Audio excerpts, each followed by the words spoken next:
নমস্কাৰ বন্ধুসকল, স্বাগতম জনাইছোঁ মাই হাৰ্ট আছামৰ এটা নতুন ভিডিঅ'ৰ মাজলৈ। আৰু মই আজিৰ ভিডিঅ'টোত আপোনালোকৰ কাৰণে এনেকুৱা ছবি জগতৰ 5খন বহু টকা উপাৰ্জন কৰা অসমীয়া ছবি জগতৰ 5খন চিনেমা লৈ আহিছোঁ। গতিকে ভিডিঅ'টো স্কিপ নকৰি একেবাৰে শেষলৈকে নিশ্চয় চাই থাকিব আৰু এনেকুৱা ভিডিঅ'সমূহ পাই থাকিবলৈ আমাৰ চেনেলটো নিশ্চয় ছাবস্ক্ৰাইব কৰিব। এইটো আজি আমাৰ নতুন ভিডিঅ'। এইটো নতুন চেনেলটোত আমাৰ আৰু এটা চেনেল আছে বৰহাট লাইভ বুলি, আপোনালোকে নিশ্চয় ইউটিউবত চাৰ্চ কৰি চাব পাৰে। তো পলম নকৰিব, অলপ ভিডিঅ'টো আমি আৰম্ভ কৰোঁ। বন্ধুসকল, বৰ্তমান সময়লৈকে আটাইতকৈ বেছি টকা উপাৰ্জন কৰা 5খন অসমীয়া ছবি। 5 নম্বৰতে আহে ৰামধেনু ছবিখন ৰিলিজ হৈছিল 4 ফেব্ৰুৱাৰী 2011 চনত আৰু এই ছবিখনে উপাৰ্জন কৰিছিল 2,04 লাখ টকা। নাম্বাৰ 4তে আহে মিছন চাইনাখন ৰিলিজ হৈছিল 8 ছেপ্টেম্বৰ 2017 তাৰিখে আৰু এই ছবিখনে উপাৰ্জন কৰে মুঠ 6 কোটি টকা।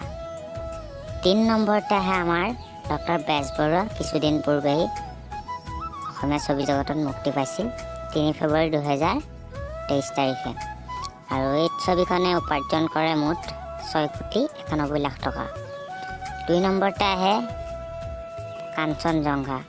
কাঞ্চনজংঘাৰ মুক্তি পাইছিল 6 ছেপ্টেম্বৰ 2019 তাৰিখে আৰু এই ছবিখনে উপাৰ্জন কৰে মুঠ 7 কোটি টকা।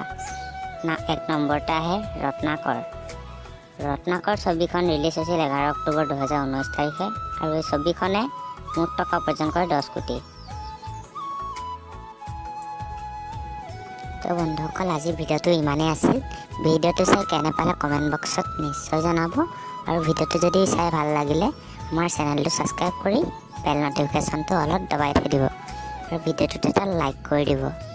বন্ধুসকল, আপোনালোকে যদি এনেকুৱা অসমীয়া ছবি জগতৰ অভিনেতা অভিনেত্ৰীসকলৰ কিছু কথা জানিব বিচাৰে তেনেহ'লে আমাৰ চেনেলটো ছাবস্ক্ৰাইব কৰি ৰাখিব পাৰে, কাৰণ আগলৈ আমি আপোনালোকক যিসকল অসমীয়া ছবি জগতৰ আমাৰ অসমৰ জনপ্ৰিয় কণ্ঠশিল্পীসকলৰ নজনা কথাবিলাক আপোনালোকলৈ আগবঢ়াম।